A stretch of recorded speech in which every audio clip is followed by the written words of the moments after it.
তাহলে নবী সম্পর্কে বক্তব্য দিয়েছিলাম, আলহামদুলিল্লাহ ভালো।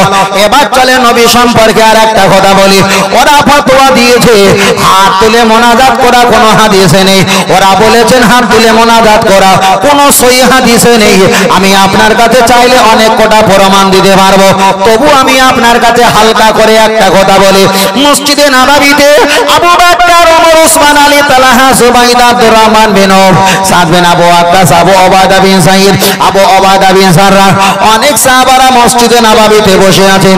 আমার কথাটা খুব শেষবারের মতো প্রথম যখন গৌর করে শুনেছিলেন, শেষের দিকেও ভালো করে শুনবেন, তাহলে বিষয় একটা জেনে যাবেন, নইলে বেকার হয়ে যাবে। নবী আমার এক সময় আবু বকর হুজুরকে হাত ধরে মসজিদে নববীর বারান্দা দাঁড়িয়ে দাঁড়িয়ে গল্প করলেন। অনেক সাহাবারা বললেন নামাজের সময় হয়ে গেছে, আল্লাহর নবীকে ডাক দাও, নামাজ পড়াবে, নামাজ পড়াবে। একজন হাত ধরে বললেন খবরদার না, যে নবী নামাজ নিয়ে এসেছে, যে নবী আমাদেরকে আল্লাহ চিনিয়েছে, সেই নবীকে নামাজের জন্য ডাকবে, এটা চলবে না। কেন নবী যেটা করে বানিয়ে বানিয়ে করে না, আল্লাহর পক্ষ থেকে ওটাই করে থাকে। চলেন একটাবার আগিয়ে যাওয়া যাক। আল্লাহ নবী আবু বকর হুজুরের হাত ধরে খোশ মেজাজে গল্প করেই চলেছেন। সাহাবারা মসজিদে নববীর ভিতরে ইয়া রাফি ইয়া দাইহি হাত তুলে মোনাজাত করা শুরু করলেন। একজন হাত তোলা মোনাজাত করা শুরু করলেন, আর শত শত ব্যক্তিরা আমিন আমিন কবুল করো কবুল করো তারা সমর্থন করা শুরু করলেন। আবু বকর হুজুর আমার দয়ার নবীকে সঙ্গে করে নিয়ে মসজিদে নববীর দরজার কাছে এসে দেখলেন ভিন্ন আলাদা পরিবেশ। আল্লাহ নবীকে বললেন ইয়া রাসূলুল্লাহ, হাবিবাল্লাহ, আপনি হায়াতে বেঁচে আছেন, আপনি হাত তুলে মোনাজাত করলেন না, কাউকে হাত তুলে মোনাজাত করতে বললেন না। আমি আর আপনি একটু আড়ালে ছিলাম। এরা যদি শরীয়তের বেদাতি কাজ করে, একদিন আপনিও চলে যাবেন, আমিও চলে যাব, তাহলে শরীয়তের বেদাতি কতই না এরা বাড়াবাড়ি করবে। হুজুর আপনি একটা হাত ধরে ফাঁকা করে দাও, আর আমি একটা হাত ধরে ফাঁকা করে দেবো, মোনাজাতটা ভঙ্গ হয়ে যাবে। আল্লাহ নবী বললেন আবু বকর তুমি এমন কিছু করো না, আমি যা জানি তুমি তাই জানো না। আমি সামনে যতটা, পিছনে ততটা, উপরে যতটা, নিচে ততটা দেখি। বলো সুবহানাল্লাহ। তাহলে আপনি যখন কবরে বলবেন দিন হলো ইসলাম, আপনি দ্বিতীয় সওয়ালের জবাব যখন ইসলাম বলে প্রমাণ করে দেবেন।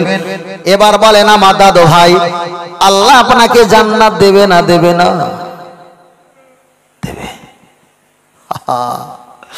তাহলে আল্লাহকে মানলে যদি জান্নাত পাওয়া যায়, দিনকে মানলে যদি জান্নাত পাওয়া যায়, যারা কাদিয়ানি আছে নবীকে বাদ দিয়ে, তারাও তো একটা দিন ধর্ম পালন করছে। যারা অন্য মতের মানুষ আছে, তারাও মোহাম্মদকে বাদ দিয়ে তারাও তো ধর্মদিন পালন করছে, তারাও তো জান্নাতে যাবে।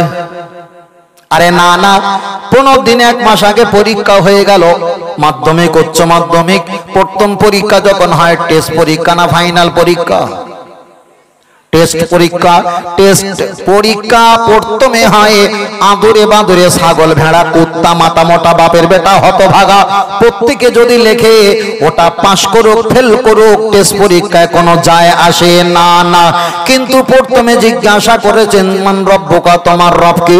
ওখানে হিন্দু খ্রিস্টান জৈন পারাসি শিবরি সাই গুজরাটি মারাঠি কুচবিহারি বিহারি বাঙালি সবাই বলবে আমার রব হলো আল্লাহ। ওটাই তো ফাইনাল পরীক্ষা নয়, ওটাই হলো টেস্ট পরীক্ষা। আল্লাহকে আল্লাহ বলে ঘোড়ার কোচো তুমি জান্নাত পাবে না। কেন? ইবলিসও আল্লাহকে আল্লাহ বলে মেনেছে, ঠিক না ঠিক? এবার যদি বলেন দিনকে মেনে জান্নাত পাবো, না না, ইবলিস তো দিন মেনেছে কিন্তু মানেনি কাকে? নবীকে। লাস্টে ফাইনাল পরীক্ষা আমার নবী ওকা তোমার নবীকে। আপনি যদি বলতে পারেন আমার নবী হলো হাজা মুহাম্মদ রাসূলুল্লাহ, তিনি হলো আমার পিয়ারা নবী, সোনার নবী, রহমতের নবী, ওটাই হলো ফাইনাল পরীক্ষা। আল্লাহকে আল্লাহ বলে জবাব দেবার রাইট চিহ্ন হবে, দিনকে জবাব দেবার সবুজ রাইট চিহ্ন হবে। কেন? ফাইনাল পরীক্ষায় তুমি পাস করেছো, ফারেস্তা অতক্ষণ চলে যায়নি, আল্লাহকে আল্লাহ বলেছো, ফারেস্তা দাঁড়িয়ে আছে, ফারেস্তা জানে এই পরীক্ষা ফাইনাল নয়, এটা হলো টেস্ট পরীক্ষা। আবার দ্বিতীয়বার জবাব দিয়েছো দিন হলো ইসলাম, ফারেস্তা চলে যায়নি, দাঁড়িয়ে আছে। কেন? এটা বলে লাভ হবে না, ফাইনাল পরীক্ষা যদি নবীকে চিনতে পারো, দিনকে আল্লাহকে চেনার জবাব হয়ে যাবে। নবীকে না চিনতে পারলে ফাইনাল পরীক্ষায় ফেল করলে তোমার নামাজ রোজা ইবাদত সব কিন্তু দুমড়ে তোমাকে জাহান্নামে নিয়ে যাবে। তাহলে যারা বেরহমাতেকা বলেছে ওরা আল্লাহ চিনেছে, যারা নামাজ পড়েছে ওরা দিন চিনেছে, যারা মুহাম্মদ রাসূলুল্লাহ কেটে বাদ দিয়েছে ওরা ফাইনাল পরীক্ষার পৃষ্ঠা ছেড়েছে না ছেড়েনি, ওরাই কিন্তু শেষ। আমরা 24 ঘন্টা মুহাম্মদ রাসূলুল্লাহ সাল্লাল্লাহু আলাইহি ওয়াসাল্লাম বলি, আমরা ফাইনাল পরীক্ষা 24 ঘন্টা দিয়ে থাকি। তার কারণ হলো আল্লাহর ইবাদত, নবীর মুহাব্বত, কোরআন তেলাওয়াত, মা বাপের খেদমত, মাজার জিয়ারত। একটাই দল জান্নাত জান্নাত জান্নাত, ওই দলটার নাম হলো আহলে সুন্নাতুল জামাআত। আর একটু জোরে হবে না? আর একটু জোরে হবে না? তাহলে প্রমাণ হলো কি? কবরে তিনটে যদি সওয়াল করে তার ভিতরে আল্লাহর নাম সবাই বলবে, ওতে 90 এখন কাটবে না, লাল রেড জোন পড়েই থাকবে। দিনের নাম 90, যখন বলবে মুহাম্মদ সাল্লাল্লাহু আলাইহি ওয়াসাল্লাম একদম সবুজ সিগন্যাল, যা চলে যা চলে। প্রথমে আল্লাহর নাম, ওটা ফেরাউনও মেনেছিল 90। তারপরে দিনের নাম হলুদ, মনে হচ্ছে ভাব ভালো, হলুদ না, আস্তে আস্তে হয়তো জায়গা মতো আসবে। যেই হবে নবীর নাম, পুরো ওয়েলকাম, আসো। কেন? দুনিয়ার পাতা কোনো সবুজ সিগন্যালের দাঁড়িয়ে যায়, সেটাও সবুজ সিগন্যাল। এটিএমে টাকা তুলতে গেলে সবুজ সিগন্যাল, ট্রেন ট্রাম কোনো আসে তাও পতাকা সবুজ সিগন্যাল দেখানো হয়। তারপরে রসুল পাকের মাজার মোবারক শরীফটা, মাজার শরীফের গম্বুজটা হচ্ছে সবুজ, জান্নাতীওয়ালাদের পোশাকটা হয় সবুজ। আমার নবীও সবুজ পাগড়ি পরতেন, সবুজকে ভালোবাসেন। কেন? আমার নবী যেটা পক্ষে আমরাও তার পক্ষে। বলুন সুবহানাল্লাহ। আর একটু জোরে হবে না? আল্লাহ আমাদের কবুল করেন, বলুন আমিন। আর একটু জোরে হবে না আমিন? আর একটু জোরে হবে না আমিন? নারে দেখবে রাগ করছেন নাকি? আর একটু ফের দেখি, ফের রিয়াকশন দিতে হবে। আর রিয়াকশন ফের দিতে হবে। মাশাআল্লাহ, আল্লাহ কবুল করেন, বলেন আমিন। পড়ে যাবে না দেখি, রেগে যাচ্ছেন না কি? বলেন দিদি ইয়া সাহেব, কি হচ্ছে? উল্টো রিয়াকশন হচ্ছে নাকি? রাগেন না তো বাবা? না না, ভেতরে দেওয়ার দরকার নেই, ও সাইডে মায়েরা ঠিক আছে। দেখেছেন মায়েরা চুপ করেছে না? খাঁটি তো, খাঁটি জায়গায় যুদ্ধ করে বাপ বেটা যুদ্ধ করে কোনো লাভ আছে? বাপ বেটা যুদ্ধ করে কোনো লাভ আছে? লাভ আছে? কোনো লাভ নেই, বুঝলেন না? বাপ বেটা যুদ্ধ করে লাভ নেই। তবে এ ভেজাল আজকের আছে, আগামী দিন এক সময় আসবে থাকবে না। এর ভিতরে একটা নোনা পানি ঢুকবে, একটা নোনা পানি ঢুকবে, তখন বলছে আগে চোখ ইশারা হবে, দেখেছো? বুঝলেন না? এ গুতো মারবে। কেন? সংখ্যায় কম। নোনা পানি, নোনা মাটি, নোনা পানি কিলকিল করবার হচ্ছে, নোনা মাটি বলছে ওয়ালাইকুম আসসালাম ভাই, আসো আসো, বসো বসো, জায়গাটা বড় করে দিচ্ছে। কথা বোঝেন না? ছোট করে একটা বলছি, আপনাদের রাস্তা দিয়ে আসছিলাম, খাল আছে না, খাল ওখান থেকে নোনা পানি কিলকিল কিলকিল কিলকিল করে পানি পড়ছে। আমি দেখলাম, তা বলছে মফিজুল ভাই এই পানিটা যাচ্ছে, এটা বন্ধ করে দাও, এলাকার দিকে পানি যাচ্ছে না। হালকা পানি কি যায় আসে? কোনো যায় আসে না। কিন্তু এখানে 2 ঘন্টা ওয়াশ করার পর যাবার সময় দেখেছি টোটাল অজয় নদীর বাঁধ দেখেছে, ঘর বাড়ি সব তলিয়ে গেছে। হালকা করে হতে হতে হতে বড় হতে ধস লেবে টোটাল শত শত বিঘে একদম ভর্তি হয়ে গেছে। 10টা কাজ ছিল, 10টা আমার। আমি যদি প্রথমে একটু পা দিয়ে লাথি মেরে চেপে দিতাম, মুখটা বন্ধ হয়ে যেত। আপনাদের কিলকিল করে 2-1 ফোঁটা নোনা পানি, ওই রিয়াকশন আহলে হাদিসদের ইউটিউবে দেখা হুজুর ভক্ত এর এলাকায় ঢুকবে। ও হতে হতে হতে হতে হতে হতে হতে হতে হতে হতে পুরো অজয় নদীর বান ডেকেছে, ঘর বাড়ি সব তলিয়ে গেছে। পুরো একটা মোয়াল্লা পাড়া দখল করে নিয়ে ওরা একটা মসজিদ শুরু করে দেবে। সব এজিদ মার্কা দল, বুঝলেন না? আল্লাহ আল্লাহ। একজন বলেছে দলবদ্ধ হয়ে মোনাজাত করা যাবে না। ভালো, মোবাইলে রাখা আছে, দলবদ্ধ হয়ে মোনাজাত করা যাবে না। যে হারামখোর বলেছে দলবদ্ধ হয়ে মোনাজাত করা যাবে না, আমি জীবনে তার সঙ্গে খারাপ আচরণ করিনি। আজকে বলছি শুধু নবীর কারণে বলছি, নবীর ভালোবাসার দিকে। তার নাম, বাড়ি হলো পাকিস্তানে, তিনি ভাষী হলো উর্দু ভাষী, তার নাম হলো তারিক জামিল। উনি বলেছিল দলবদ্ধ হয়ে মোনাজাত করা যাবে না, দলবদ্ধ হয়ে হাত তুলে মোনাজাত করা, দোয়া করা এটা বিদআত, এটা চলবে না। কিন্তু ওনার ছেলে আজ থেকে 5 মাস আগে সুসাইড করে মারা গিয়েছিল। খবর পেয়েছিল? সুসাইড করে মারা গিয়েছে। ওনার ছেলের কবরের কাছে দাঁড়িয়ে 10-20 জন 15 জন কিনা হাতে মোনাজাত করছে। তাহলে বলেন, পরের লোক জাহান্নামে যাক আর নিজের ছেলে জান্নাত যাক, কত বড় চিটিংবাজ না হলে কাজটা করে? আর আমি বলি বলে বলছে মফিজুল ভাইয়ের কথাবার্তা ভালো না, শালা ওরে লেসিস নি, অন্য হুজুরের লাই কি সুন্দর শুদ্ধে বাস করে, কথা বুঝলেন না? তবে আমি বারবার বলি মফিজুল যে এলাকায় ঢুকবে, হয়তো এলাকা আমাদের পক্ষে বিষয়টা আলাদা, যে এলাকায় আমি যাব সেই এলাকায় অন্য কোনো ভক্ত যদি একটা বার ঢোকে, পরে যদি আমি যাই, একদম ধরে ধরে মাছ চলবে, ধরে ধরে, হয় শাহরুখ নয় শাহরুখ, দুটোর একটা। চলেন আমি আপনার কাছে বোঝাতে চেয়েছি, নবীর প্রশংসা করতে করতে করতে করতে অনেকটা লম্বা করে ফেলেছিলাম, আমার নবীর প্রশংসা করছিলাম। ও বাপজির আমি সংক্ষেপ করে বলছি, তাহলে বেরহমাতে কা এই পর্যন্ত আমি ফাইনাল করে দিলাম। তাহলে কবরে হবে বেরহমাতে কা নয়, কবরে হবে মুহাম্মাদুর রাসূলুল্লাহ, ঠিক না বে ঠিক? তাহলে ঠিক যখন জোরে আওয়াজ দিয়েছো, তাহলে আর একটা প্রোটেকশন দবা যাক বেরহমাতে কার। মনে হচ্ছে চলে যাব, আবার মনে হচ্ছে না আর একটু দিয়ে দেওয়া যাক, ভালো করে দেই। যারা লঙ্কা খায় তারা ভালোবাসবে, যারা খায় না তাদের জ্বলে যাবে। চলেন একটা বার আগিয়ে যাওয়া যাক। নবী আদম আলাইহিস সালাম, নবী আদম আলাইহিস সালাম অল জিবালা অল জিবালা অল জিবালা, পাহাড় পাহাড় ভর্তি, ওই পাহাড়ে এক জায়গায় বসে আছেন।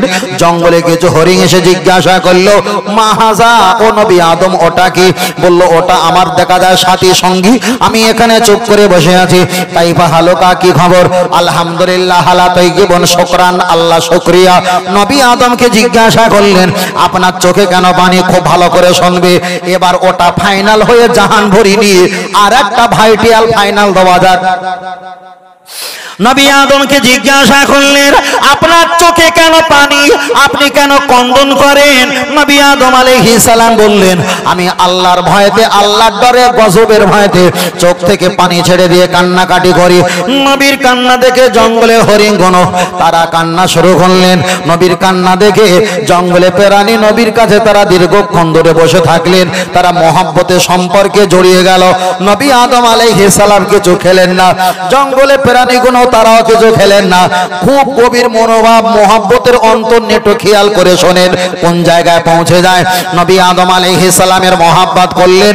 যখন সন্ধ্যা হওয়ার কাছাকাছি নবী আদম আলাইহিস সালাম বললেন, ও জঙ্গলে প্রাণী বাবা হরিণ, তোমাদের গন্তব্য স্থানে বাসভবনে চলে যাও।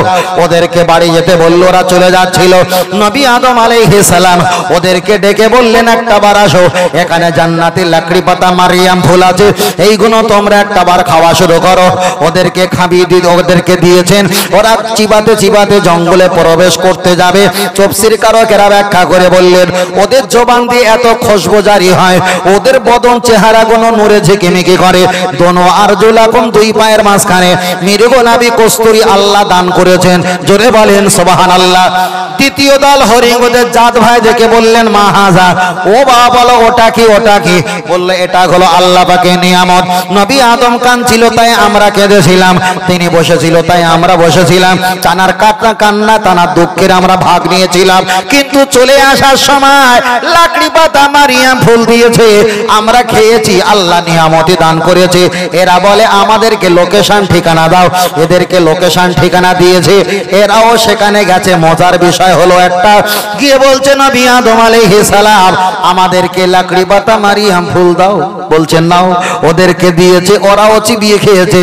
জঙ্গলে প্রবেশ যখন করেছে দেখতে পাওয়া যায় কুত্তার মতো চেহারা হয়ে গেছে। তাফসীর কারকেরা ব্যাখ্যা করলো, আগে যারা গিয়েছিল এরা বেরহমাতে কা দল নয়, এরা হলো মুহাম্মদ রাসূলুল্লাহ দল। নবী আদমের কান্নায় কেঁদেছে, তার মহব্বতে বসেছে, তার কষ্টের ভাগ নিয়েছে, তার মহব্বতে বসে বসে সময় লাগিয়েছে।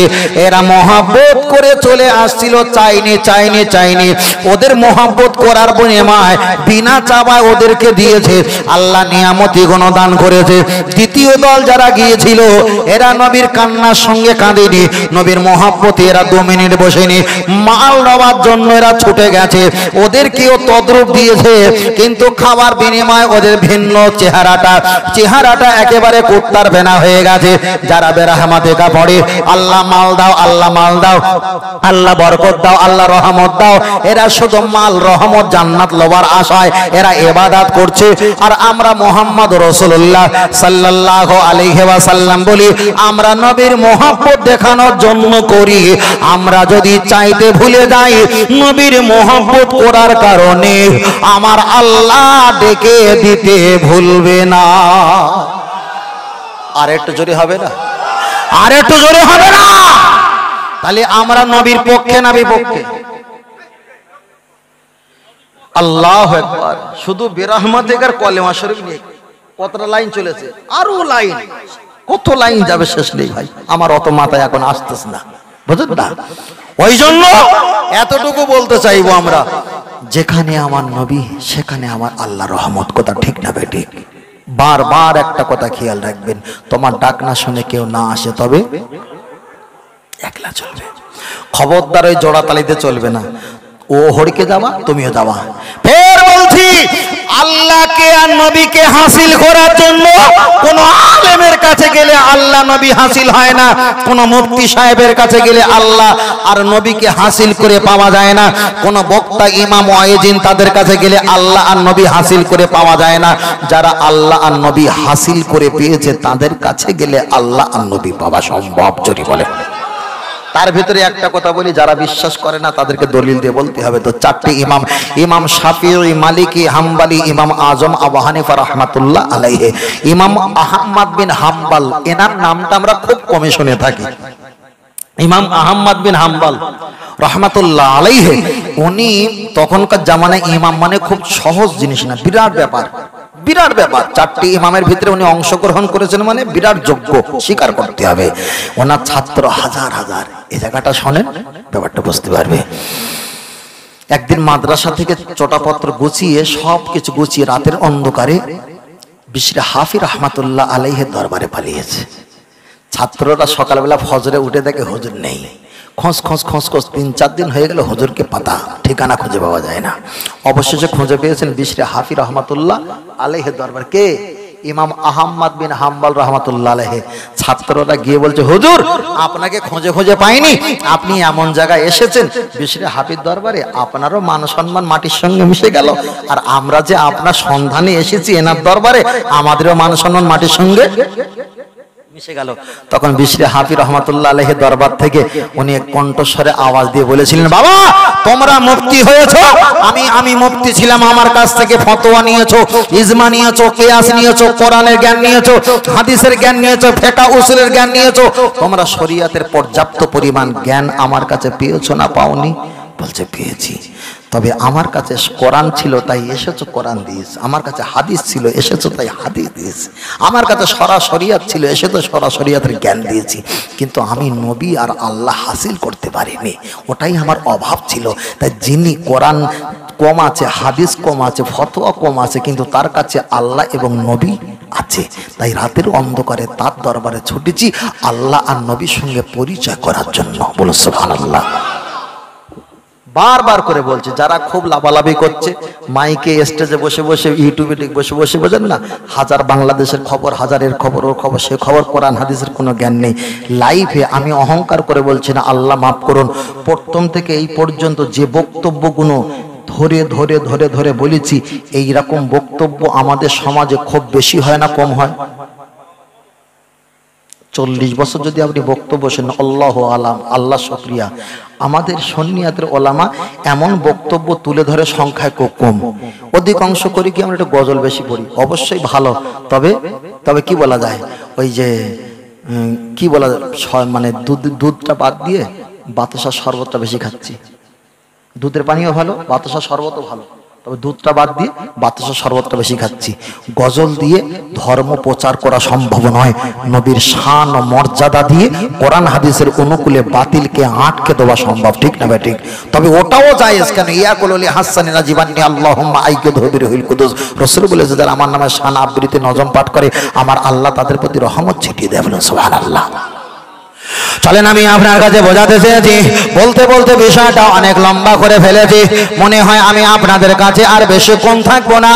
বিদায় নেবার আগে আর 2-1টা কথা বলা যাক। ও বাপজিরা, একটা বার চলেন আমি আপনার কাছে বোঝাতে চেয়েছি, তাহলে নবী সম্পর্কে বক্তব্য দিয়েছিলাম, আলহামদুলিল্লাহ ভালো। এবার চলে নবী সম্পর্কে আর একটা কথা বলি। ওরা ফতোয়া দিয়েছে হাত তুলে মোনাজাত করা কোনো হাদিসে নেই। ওরা বলেছেন হাত তুলে মোনাজাত করা কোনো সহি হাদিসে নেই। আমি আপনার কাছে চাইলে অনেক কটা প্রমাণ দিতে পারবো, তবু আমি আপনার কাছে হালকা করে একটা কথা বলি। মসজিদে নববীতে আবু বকর, ওমর, ওসমান, আলী, তালহা, জুবাইদা, আব্দুর রহমান বিন আউফ, সাদ বিন আবু ওয়াক্কাস, আবু ওবায়দা বিন সাঈদ, আবু ওবায়দা বিন সাররা, অনেক সাহাবারা মসজিদে নববীতে বসে আছেন। আমার কথাটা খুব শেষবারের মতো প্রথম যখন গৌর করে শুনেছিলেন, শেষের দিকেও ভালো করে শুনবেন, তাহলে বিষয় একটা জেনে যাবেন, নইলে বেকার হয়ে যাবে। নবী আমার এক সময় আবু বকর হুজুরকে হাত ধরে মসজিদে নববীর বারান্দা দাঁড়িয়ে দাঁড়িয়ে গল্প করলেন। অনেক সাহাবারা বললেন নামাজের সময় হয়ে গেছে, আল্লাহর নবীকে ডাক দাও, নামাজ পড়াবে, নামাজ পড়াবে। একজন হাত ধরে বললেন খবরদার না, যে নবী নামাজ নিয়ে এসেছে, যে নবী আমাদেরকে আল্লাহ চিনিয়েছে, সেই নবীকে নামাজের জন্য ডাকবে, এটা চলবে না। কেন নবী যেটা করে বানিয়ে বানিয়ে করে না, আল্লাহর পক্ষ থেকে ওটাই করে থাকে। চলেন একটা বার আগিয়ে যাওয়া যাক। আল্লাহ নবী আবু বকর হুজুরের হাত ধরে খোশ মেজাজে গল্প করেই চলেছেন। সাহাবারা মসজিদে নববীর ভিতরে ইয়া রাফি ইয়া দাইহি হাত তুলে মোনাজাত করা শুরু করলেন। একজন হাত তোলা মোনাজাত করা শুরু করলেন, আর শত শত ব্যক্তিরা আমিন আমিন, কবুল করো কবুল করো, তারা সমর্থন করা শুরু করলেন।